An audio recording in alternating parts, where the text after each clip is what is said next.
Hello students, hello guys. আজকে আমরা নবম শ্রেণীর গণিতের কোষে থেকে 19 এর কোয়েশ্চেন করব। তো দেখো, কোষে থেকে 19 দ্যাট মিন্স আমাদের সরল রেখাংশের অন্তর্বিভক্ত বহির্বিভক্ত স্থানাঙ্ক যে চ্যাপ্টারটি। তো আগের ভিডিওতে আমরা কমপ্লিট করেছিলাম বেসিক কনসেপ্টটা আর একের দাগের কোয়েশ্চেনগুলো। তো সেটা যদি দেখে না থাকো কিন্তু অবশ্যই দেখে নাও, কারণ সেখানেই বেসিক কনসেপ্টগুলো ক্লিয়ার করেছি। এই ভিডিও ডিসক্রিপশন বক্সে চলে যাও, সমস্ত লিংক পেয়ে যাবে, অথবা চ্যানেলে ভিজিট করে দেখে নাও। আজকে আমরা স্টার্ট করছি দুয়ের দাগের কোয়েশ্চেন থেকে। কেমন, আমি কিন্তু ফর্মুলাগুলো আর বেশি ডিটেলসে বলবো না, কারণ সেগুলো আমাদের সব ডিসকাস করা হয়ে গেছে। তো অবশ্যই কিন্তু দেখে নাও। দেখো দুয়ের কোয়েশ্চেনটি কি বলছে, দেখো নিচের প্রত্যেক বিন্দুগুলোর সংযোজক সরলরেখাংশের মধ্যবিন্দু স্থানাঙ্ক নির্ণয় করি। মধ্যবিন্দু মানে কি, দেখো ফার্স্টের কোয়েশ্চেনটা যেটা বলেছে, দেখো পয়েন্ট গুলো আগে লিখি। 5,4 যেটা প্রথম পয়েন্টটা, এ মনে করো নাম দিচ্ছি 5,4, আর বি বিন্দু যেটা মনে করি আমি সেটা হচ্ছে 3,-4। তো আগের দিনে আমরা কি শিখেছিলাম, কি মনে করো সাপোজ একটা এ বিন্দু আর বি বিন্দু, এর সংযোজক সরলরেখাংশ যে পি বিন্দুটা দুটো ভাগে ভাগ করে দিচ্ছে, সেই পি বিন্দুর স্থানাঙ্ক নির্ণয় করা আমরা শিখেছিলাম, তাই তো? কি ফর্মুলা দিয়ে আমরা শিখেছিলাম? mx2 plus nx1 by m plus n, আর হচ্ছে mx2 x নয় my2 plus ny1 by m plus n। এই ফর্মুলা আমরা শিখেছিলাম পি বিন্দুর কোঅর্ডিনেট বের করা। এবার এখানে দেখো অনুপাত দেওয়া নেই, বাট অনুপাত না দিয়েও কিন্তু অনুপাত দেওয়া আছে। কিভাবে বলতো? বলেছে কি, এই সংযোজক সরলরেখাংশের মধ্যবিন্দুর মধ্যেই সবকিছু লুকিয়েছে। দ্যাট মিনস এই যে পি পয়েন্টটা সেটা ঠিক তার মাঝখানে, ঠিক এই বিন্দুর মাঝখানে। দ্যাট মিনস 1:1 অনুপাতে ডিভাইড করেছে সমান সমান, তবেই তো মধ্যবিন্দু হয়েছে। দ্যাট মিনস এম আর রেশিও এন যেটা, সেটা 1:1। তো এই ফর্মুলা, এই ভ্যালু গুলো পুট করে দিলে, যেমন আগের দিনে করেছিলাম, পেয়ে যাবে এই পি বিন্দুর স্থানাঙ্ক, দ্যাট মিনস মধ্যবিন্দুর স্থানাঙ্ক। বাট মধ্যবিন্দুর স্থানাঙ্কের ক্ষেত্রে আমি একটা নতুন ফর্মুলাও বলতে পারি। কি সেই formula? Same x2/2 x1 plus x2/2 y1 plus y2/2।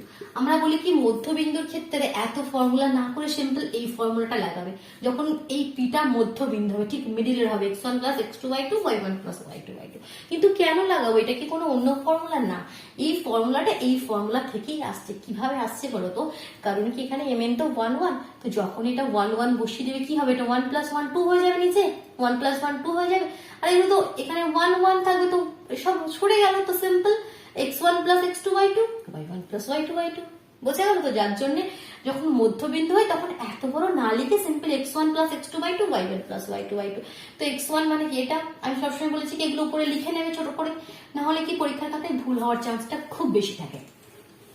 তাহলে মধ্যবিন্দুর স্থানাঙ্ক কত হয়ে যাবে আমাদের? ফর্মুলা কি, x1 প্লাস x2/2 আর y1 plus y2/2। Just formula put করে দিই, 5 আর 3 একবারে করে দিতে পারো। 5 আর 3 8, 8 এর 2, 4 আর -4 0, 0/2। তাহলে এটা কেটে গেলে 4 হবে, দ্যাট মিনস 4,0। তাহলে মধ্যবিন্দুর স্থানাঙ্কটা কি হয়ে যাবে আমাদের? 4,0। তাহলে আমাকে লিখতে হবে, একটু সুন্দরভাবে লিখে দেবে। কি লিখবে? কি 5,4 ও 3,-4 বিন্দুদ্বয়ের সংযোজক সরলরেখাংশের মধ্যবিন্দুর স্থানাঙ্ক বলে এই ফর্মুলাটা লিখে দিলে কি 4,0। চলো নেক্সট দুই দাগের কোয়েশ্চেনটি করি। ক্লিয়ার হলো, ইজি কোয়েশ্চেন, ঠিক আছে? কিন্তু কনসেপ্টটা ক্লিয়ার রাখতে হবে। কি মধ্যবিন্দু বলে এই ফর্মুলাটা লাগাবো, এটা এরকম কোনো ব্যাপার নেই। কেন লাগাবো, কি রিজনের জন্য লাগাবো সেটা জানা কিন্তু বেশি দরকার। দেখো দুইয়ের দাগের কোয়েশ্চেনে কি রয়েছে, মানে দুইয়ের দাগেরই দুইয়ের কোয়েশ্চেন। 6,0 0,7 পয়েন্টগুলো লিখে নি, 6,0 আর একটা 0,7।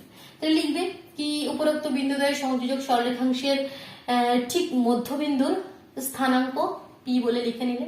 এটাকে দেখিয়ে দেবে একবার, এটা এ, এটা বি, এটাকে যুক্ত করো, ঠিক মিডলের পয়েন্টটা পি। তো সেই পি বিন্দুর স্থানাঙ্ক কি, x1 plus x2/2 y1 plus y2/2। তাহলে কত হয়ে যাবে? x1 প্লাস x2 কত হয়ে গেল আমাদের? 6 প্লাস 0, তার মানে 6/2, 0 প্লাস 7/2। এটা যদি একটু চলে যায়, দেখো 3 হয়ে যাবে, 3,7 2 হয়ে যাবে, কারণ ওদিকটা তো আর কাটছে না, 3,7/2। দেখো 3 এর দাগের কোয়েশ্চেন এবার কি বলছে, 1,3 বিন্দুটি 4,6 ও 3,5 বিন্দুদ্বয়ের সংযোজক সরলরেখাংশকে কি অনুপাতে বিভক্ত করেছে? Interesting question. কিন্তু কোয়েশ্চেনটির মধ্যে এবার চাইছে কি অনুপাতে বিভক্ত করেছে, দ্যাট মিনস এম এন এর ভ্যালু চাইছে, অনুপাত চাইছে। এখানে পি বিন্দুর স্থানাঙ্ক দিয়ে দিয়েছে। কোনটা পি বিন্দুর স্থানাঙ্ক? দেখো প্রথমেই বলছে 1,3 বিন্দুটি, এই 1,3 বিন্দুটি 4,6 আর 3,5 বিন্দুদ্বয়ের সংযোজক সরলরেখাংশে। কোন বিন্দুদ্বয়ের সংযোজক সরলরেখাংশ? একটা বলছে 4,3 আর একটা বলছে 4,6, একটা বলছে 4,6 আর একটা বলছে 3,5। বি বিন্দুটা বলছে 3,5। কোয়েশ্চেন নাম্বারটা চেঞ্জ করি, এটা আমাদের 3-এর দাগে কোয়েশ্চেন করছে, ঠিক আছে? তো কি বলছে দেখো, 1,3 বিন্দুটি আমাদের 4,6 আর 3,5 বিন্দুদ্বয়ের সংযোজক সরলরেখাংশকে কি অনুপাতে বিভক্ত করেছে আমাকে বলো। এই রেশিও এন এর মান বলো, কিভাবে করবে? তো আমরা দেখো আমাদের নিয়ম মতন যদি এটাকে এম এন ধরি তো পি বিন্দুর স্থানাঙ্ক বের করতে পারি, যেটা আমরা ফর্মুলা জানি। তো সেই পি বিন্দুর স্থানাঙ্ক বের করব। এর একটা স্থানাঙ্ক দিয়ে দিচ্ছি, সেটা আমরা পরে ইউজ করবো। তো সিম্পল প্রথমে পি বিন্দুর স্থানাঙ্ক বলে আমরা লিখতে পারি। কি ফর্মুলা আমাদের একবার লিখে নিই। এখানে এটা x1, এটা y1, এটা x2, এটা y2। কি formula? m x2 n x1 by m plus n m y2 plus n y1 by m plus n। এই তো ফর্মুলা। তো এখানে যদি পুট করাই পি বিন্দুর স্থানাঙ্ক কি হবে দেখো, m, তো m তো আমরা জানি না, এটা তোমরা যদি চাই তো m এর জায়গায় আমরা কিছু লিখতে পারবো না, কিন্তু x2 মানে কত আমরা জানি 3, তো এখানে আমরা লিখতে পারি 3m প্লাস x1 মানে কত 4, তাহলে এখানে আমরা লিখতে পারি 4m, কারণ mn তো জানি না, তো mn এর জায়গায় এটাই থাকবে। সিমিলারলি এখানে m y2 মানে 5, তাহলে এটা 5m প্লাস n y1 মানে কত 6, তাহলে 6m by m plus n। তাহলে এটা আমাদের হিসাব মতো পি বিন্দুর স্থানাঙ্ক এটা হয়ে গেল। আবার বইয়ে দেওয়া আছে পি বিন্দুর স্থানাঙ্ক 1,3। দ্যাট মিনস এই যে পার্টটা এটা ইজ ইকুয়াল টু 1 আর এই যে পার্টটা এটা ইজ ইকুয়াল টু 3, কারণ দুটোই তো একই বিন্দু। তাহলে আমরা প্রশ্ন অনুসারে লিখতে পারবো কি এটা ইজ ইকুয়াল টু 1 আর এটা ইজ ইকুয়াল টু 3। এখান থেকে ক্যালকুলেশন করে এম এন এর ভ্যালুটা বেরিয়ে আসবে। এবার এখানে আমাদের কি দেখো, এখানটা আমি একটু ক্লিয়ার করছি কি আমরা লিখবো কি প্রশ্নানুসারে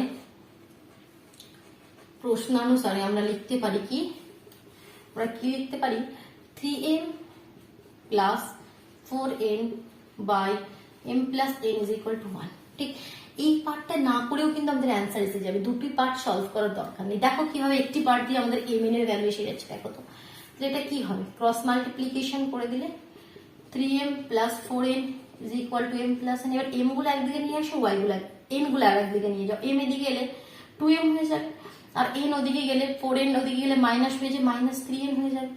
এবার m বাই n করো, m এর নিচে m নিয়ে আসো, তাহলে কত হবে, m এর সঙ্গে 2 ছিল, তাহলে 2টা নিচে আসবে, তবে তো এটা গুণ করলে 2m হবে না, আর এখানে মাইনাস 3 হবে। তাহলে দেখো অ্যাকচুয়ালি এই জিনিসটা হলো 2m is equal two minus 3। তাহলে m বাই n মানে কি m রেশিও n, তাহলে m রেশিও n কি হয়ে গেল, m রেশিও n হয়ে গেল 3:2। তাহলে এখানে একটা মাইনাস কেন, মাইনাসের তো কিছু কাজ নেই।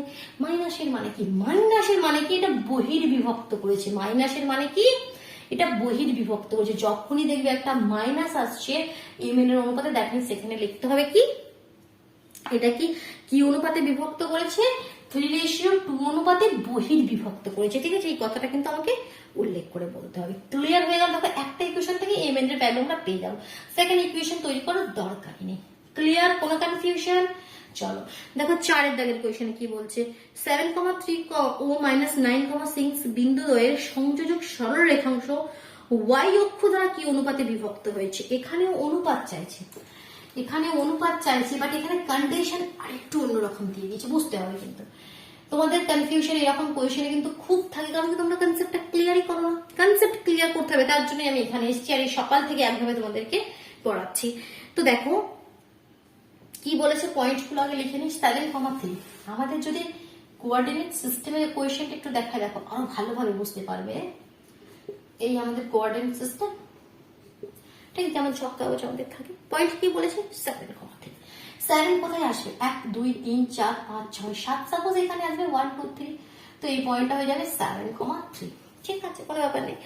-9,6, -9 মানে এদিকে আসবে 1 2 3 4 5 6 7 8, আর একটু বড় করতে হবে। 9 এখানে -9 কমা কত 6, তো 6 উপরের দিকে যাবে 1 2 3 4 5 6, এখানে হবে কোথাও -9,6। এবার কি বলছে, এই বিন্দুদ্বয়ের সংযোজক সরলরেখাংশ, এটা এই বিন্দুদ্বয়ের সংযোজক সরলরেখাংশ y অক্ষ দ্বারা কি অনুপাতে বিভক্ত হয়েছে, দেখো y অ্যাক্সিসটাকে কাট করছে, তো বলছে এই y অ্যাক্সিস দ্বারা, মানে এই বিন্দুটা তোমাকে এখানে দিয়ে দিচ্ছে, কারণ y অ্যাক্সিস দ্বারা বলছে এই যে সরলরেখাটা y অ্যাক্সিস দ্বারা কি অনুপাতে বিভক্ত হয়েছে। তো দেখো আগের 3-এর কোয়েশ্চেনটা কি, দেখো মানে কম্পেয়ার করো, কোয়েশ্চেনের সঙ্গে কোয়েশ্চেন কম্পেয়ার করো কি ডিফারেন্স রয়েছে। সেখানে একটা বিন্দু দিয়ে দিয়েছিল 4,6 আর আরেকটা বিন্দু দিয়ে দিয়েছিল কত 3,5, ঠিক।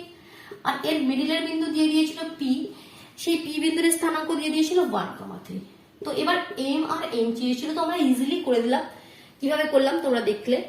তো এখানে আবার কিন্তু এই যে বিন্দু p, যেখানে এই y অ্যাক্সিস দ্বারা তোমাদের ভাগ করছে, সেই p বিন্দুর স্থানাঙ্ক কিন্তু দেওয়া নেই, না দিয়েও দেওয়া আছে বলতে পারো, কিন্তু তোমরা দেখতে পাচ্ছ না দেওয়া আছে কি দেওয়া নেই। বাট তাহলে আমরা কিভাবে করব, তো এই যে না দেওয়ার মধ্যেই যে দেওয়া আছে, আমি বলছি যেখানে যে হিন্টটা দিয়ে দিয়েছে কি y অক্ষ দ্বারা বিভক্ত হচ্ছে, এখানে সমস্ত কিন্তু রাজ তোমাদের লুকিয়ে রয়েছে। তো এখান থেকে আমাদের p বিন্দুর স্থানাঙ্ক বের করতে হবে। একটু ভালোভাবে দেখো তো, y অ্যাক্সিস বরাবর যে কোনো বিন্দুর স্থানাঙ্ক যদি লেখো, তার এক্স দেওয়া পার্টটা সবসময় 0 হবে কি, 0,y এই ফরম্যাটে হবে কি, কারণ মনে করো এখানে একটা পয়েন্ট আছে, তো সেটা কি হবে 0,2, এর স্থানাঙ্ক কি হবে 0,2। মনে করো এখানে কোনো বিন্দু আছে, তো সেটা কি হবে 0,4, এরকম।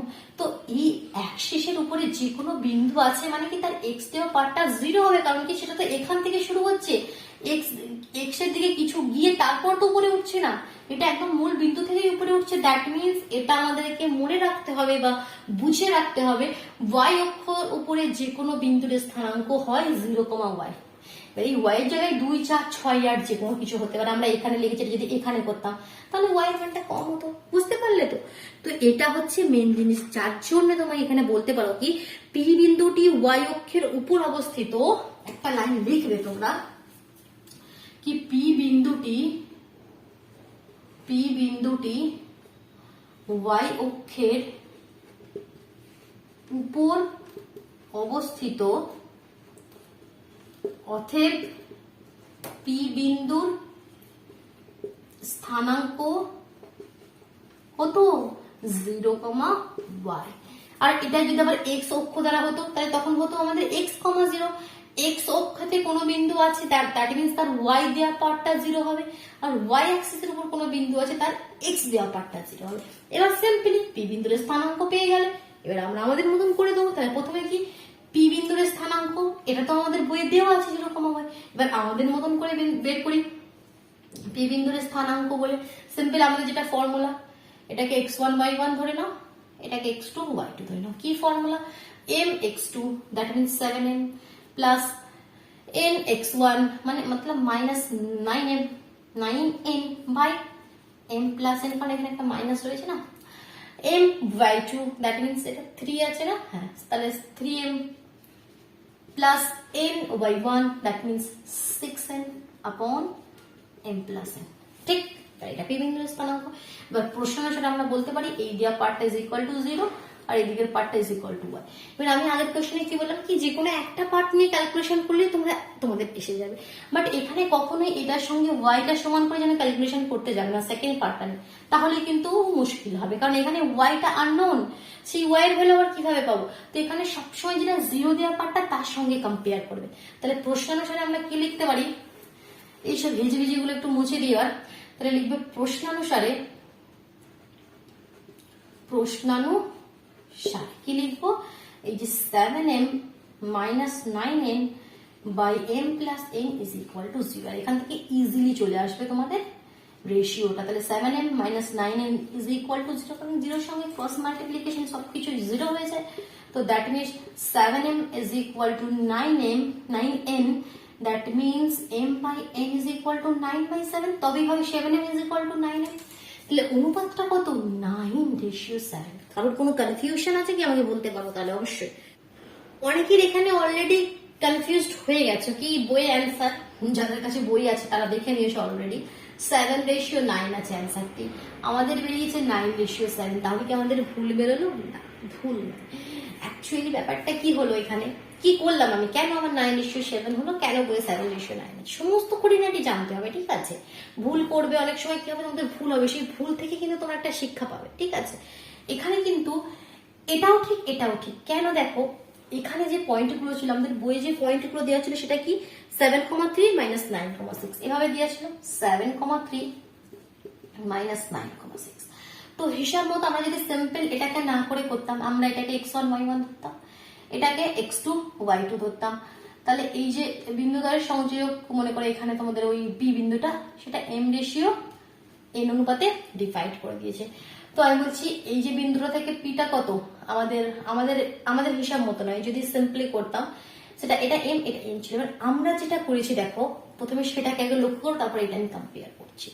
আমরা যেটা করেছি, আমি 9,6 টাকে x1 y1 দিয়েছি, মানে কি এই বিন্দুটা যেটা x2 y2 এখানে দিয়েছি সেটা এখানে x1 y1 দিয়েছি, তাহলে কি ভুল? না, তোমরা দিতে পারো, ঠিক আছে? x1 y1 এটা দিয়েছি, এটা x2 y2 দিয়েছি। এটা যদি একটু ভালোভাবে করে দিই, এটাকে আমি x2 y2 দিয়েছিলাম। তো তখন কি ছিল, এই যে -9,6 থেকে যে বিন্দুটা ছিল সেটা m ছিল, আর p থেকে যে তোমাদের 7,3 এই বিন্দুটা এটা m ছিল। তাহলে এই দিকের পার্টটা m, মানে কি আমাদের m কত 9, এটা 9 আর এটা 7, ঠিক? মানে কি এই বিন্দু থেকে পি বিন্দুর দূরত্ব 9 আর এই বিন্দু থেকে 7,3 এই বিন্দুর দূরত্ব 7। তো সিমিলারলি এটাও কিন্তু সেমই হবে। তোমরা যদি এরকম ভাবে করো তখন দেখবে উল্টো রেশিওটা আসবে। এখানে যদি এটা x1 এটা x1 y1 এটা x2 y2 ধরো, তখন দেখবে 7:9 যেটা বইয়ে দেওয়া রয়েছে। তো দ্যাট মিনস এটা 7 হবে আর এটা 9 হবে। তো দেখো 7,3 থেকে পি বিন্দুর দূরত্ব সেটা 7, তো আমার দূরত্ব দেখো পি, এখানে 7,3 থেকে পিটা 7, ঠিক আছে? উল্টো দিক দিয়ে কেন হলো বুঝতে পারছো, কারণ আমরা বিন্দুটা উল্টো দিকে ধরে নিয়েছি, কিন্তু অ্যাকচুয়াল অ্যান্সারটা তো আমাদের সেমই হলো, এই পার্টটা 7 আর এই পার্টটা 9। তো এখানে হয়েছে এই পার্টটা 9 এই পার্টটা 7, এখানে এই পার্টটা আগে আছে এই পার্টটা পরে আছে, আমাদের উল্টো ভাবে হলো, কারণ আমরা একদম আমাদের ছক্কা গেছে ফেলে করলাম, ঠিক? তো এটাও সঠিক এটাও সঠিক, যার যেটা ইচ্ছা করতে পারো, ঠিক? কনফিউশন এখানে রাখবে নাকি এটা ভুল বা এটা কেন হচ্ছে, আমরা এভাবে করলে হবে না, এটাকে x1 y1 ধরতে হবে, এরকম কোনো কিন্তু নিয়ম নাই। আরেকটি কোয়েশ্চেন করবো আজকে, কোয়েশ্চেন নাম্বার 5। কেমন, ভালো লাগছে তো অবশ্যই? তো তোমরা তাহলে কিন্তু কমেন্ট বক্সে জানাও কেমন লাগছে তোমাদেরকে, আমি যে তোমাদেরকে বোঝানোর চেষ্টা করছি, তো সেটা তোমাদের কি বুঝতে পারছো, আদৌ কি তোমাদের কিছু লাভ হচ্ছে? যেটা আমার উদ্দেশ্য কি তোমাদেরকে সমস্ত কিছু খুঁটিনাটি সমস্ত কনসেপ্ট সুন্দরভাবে শেখানো, তো সেটা অবশ্যই কিন্তু কমেন্ট বক্সে জানাবে কেমন। আর ভিডিওটি ভালো লাগলে অবশ্যই লাইক করবে, নিজের বন্ধুদের মধ্যে শেয়ার করে দেবে। 5 দাগের কোয়েশ্চেনটি করি। প্রমাণ করি 4টি বিন্দু দেওয়া আছে এ বি সি ডি, বিন্দুগুলি পরস্পর যুক্ত করলে একটি সামান্তরিক গঠিত হবে। সামান্তরিক মানে কি, এভাবে যেটাকে আমরা ইংলিশে বলি প্যারালোগ্রাম, এই সামান্তরিক। বিন্দুকে দিয়েছে এ বলছে 7,3, এ 7,3, আগে নামগুলো দিয়ে দিই, এ বি সি ডি। একটা সামান্তরিক একে এখানে এ এখানে বি এখানে সি এখানে ডি কখনোই দেবে না, সেটা ভুল হবে। এক সাইড দিয়ে দিয়ে আসবে, হয় এদিক দিয়ে দিয়ে আসবে, নয় এদিক দিয়ে দিয়ে যাবে, জাম্প করে করবে না, এবিসিডি অথবা এবিসিডি। ক্লিয়ার? এবার দেখো পয়েন্টগুলো ঠিক সেরকম ভাবে লিখতে, একের পর এক 7,3, 9,6, তারপরটা কত বলছে দেখি, 10,12 আর 8,9, 10,12, 8,9, ঠিক? এবার বলছে যে এই বিন্দু চারটি পরস্পর যুক্ত করলে একটা সামান্তরিক গঠিত হবে। তো সামান্তরিকের কন্ডিশন আমাদেরকে জানতে হবে, তবেই আমরা বলতে পারবো কি সামান্তরিক গঠিত হবে কিভাবে। সামান্তরিকের কি কন্ডিশন, সামান্তরিকের ক্ষেত্রে কি হয়, যে বিপরীত দিকের বাহুগুলো সমান হয়, অপোজিট সাইড গুলো সমান হয়, that means AB is equal to DC, AB is equal to DC দেখাবো। আবার এইটার সঙ্গে এটা সমান হয়, that means AD is equal to BC দেখাবো। প্রথম কন্ডিশন তো এই দুটো আমাকে দেখাতেই হবে। সামান্তরিক মানে কি, অপোজিট সাইড গুলো সমান, এবির সাথে ডিসি সমান, এডির সাথে বিসি সমান। এই দুটো কন্ডিশন দেখিয়ে দিলেই কি আমরা সামান্তরিক বলতে পারবো না? কেন বলতে পারবো না? একটা আয়তক্ষেত্র নাও, তারও তো এই অপোজিট সাইড গুলো সমান হয়। একটা আয়তক্ষেত্র দ্যাট মিনস রেক্ট্যাঙ্গেল, এই ক্ষেত্রেও তো AB is equal to DC আর AD is equal to BC. তাহলে সামান্তরিক আর আয়তক্ষেত্রের মধ্যে মিক্স আপ হয়ে যাবে। কিভাবে বলবো এটা আয়তক্ষেত্র নয় কিন্তু সামান্তরিক? কি ডিফারেন্স এই আয়তক্ষেত্র আর সামান্তরিকের মধ্যে, রেক্ট্যাঙ্গেল এন্ড প্যারালোগ্রামের মধ্যে? রেক্ট্যাঙ্গেল আয়তক্ষেত্রের মধ্যে এই যে কর্ণগুলো, এই যে এসি আর বিডি সমান সমান হয়, মানে কি AC is equal to BD হবে। বাট সামন্তরিকের ক্ষেত্রে এসিটা দেখো ছোট হয়, এটা বড় হয়, that means AC not is equal to BD হবে। এই তিনটি কন্ডিশন যদি দেখাতে পারো তবেই তোমরা বলতে পারো এটা সামন্তরিকের শীর্ষ, এই শীর্ষগুলি। তো এই কন্ডিশনগুলো তোমাকে দেখাতে হবে। কিভাবে দেখাবে? তাহলে প্রথমে দেখিয়ে দাও কি এবি লেন্থ, আমরা তো ডিস্টেন্স ফর্মুলা সেই চ্যাপ্টার 4 শিখে নিয়েছি। তাহলে এবি দূরত্ব কত হবে?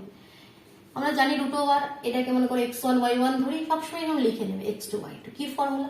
x2 - x1, একবার ফর্মুলাটা আমি লিখছি, distance formula x2 - x1 whole square plus y2 - y1 whole square. Just এই ফর্মুলায় ফেলবো আমরা এখানে। 9 - 7 x2 - x1, 9 - 7 মানে কত? 2, দ্যাট মিনস 2 এর স্কয়ার প্লাস 6 - 3 মানে কি 3 এর স্কয়ার। তাহলে 2 এর স্কয়ার 4, 3 এর স্কয়ার 9, 9 এর 4 13, এত একক। তাহলে এই এবি কত হয়ে গেল? √13। আমরা ডিসি করে দেখিয়ে দিই। ডিসি যদি √13 হয় তাহলে একটা কন্ডিশন আমাদের ফুলফিল হবে। ডিসি করে দেখিয়ে দিই। এটা x1 y1 ধরি, এটা x2 y2 ধরি, এগুলো পরে মুছে দেবে, করা হয়ে গেলে না এগুলো মুছে দেবে।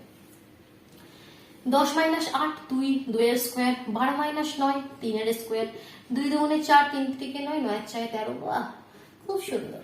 সমান হয়ে গেল। একটা কন্ডিশন আমরা দেখিয়ে দিলাম, AB is equal to DC. Next condition similarly দেখাবো, AD is equal two BC। তাহলে AD এর দূরত্ব কত বের করে নিই? তাহলে এটাকে মনে করো x1 y1 ধরে নিই, আর এটাকে ধরে নিই x2 y2।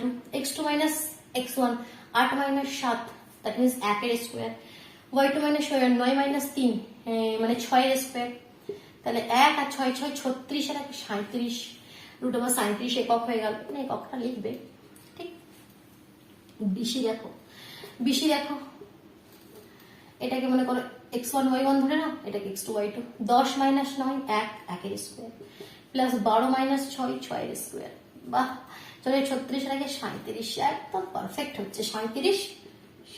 তাহলে দুটো কন্ডিশন দেখিলাম, AB is equal two BC, AD is equal two BC। That means আয়তক্ষেত্র হতে পারে, সামান্তরিক হতে পারে। এবার সামান্তরিক দেখানোর জন্য দেখো এবার এসি আর বিডিটা সমান নয় দেখাতে হবে। সমান হয়ে গেলেই মুশকিল। এসি কত? দ্যাট মিন্স এটা x1 y1, এটা x2 y2। তাহলে এসি দূরত্বটা কত হয়ে যাবে? x2 - x1, 10 - 7 মানে 3, 3 এর স্কয়ার প্লাস 12 - 3 মানে কত? 9, 9 এর স্কয়ার, তাই তো? 10 - 7 মানে 3 এর স্কয়ার, আর এখানে 9 এর স্কয়ার। দ্যাট মিন্স 3 × 3 = 9, আর 9 9 81, আর 81 আর 9 কত হবে? 90 হয়ে যাবে, √90। ঠিক আছে, এসি। এবার বিডিটা কত হচ্ছে দেখে নিন। বিডিটা কত হচ্ছে? √BD, মানে এটাকে x1 y1, এটা x2 x2 লেখা যাচ্ছে মনে করো। তাহলে x2 - x1 9 - 8 মানে কি -1 এর স্কয়ার, y2 - y1 6 - 9 - 6 3 এর স্কয়ার। তাহলে এটা হলো 1, 3 × 3 = 9, √10। তাহলে এটা সমান না কি? না, সমান নয়। তাহলে AC not is equal to BD. অতএব বলে যে লাইনটা বই দেওয়া আছে লিখে দিলে সিম্পলি কি এ বি সি ডি এই বিন্দুগুলি পরস্পর যুক্ত করলে কি সামান্তরিক গঠিত হবে। ক্লিয়ার হলো? কনসেপ্ট ক্লিয়ার হলো? চলো তাহলে আজকের মতন টাটা। কেমন? নেক্সট আমরা কোয়েশ্চেন নাম্বার 7 থেকে স্টার্ট।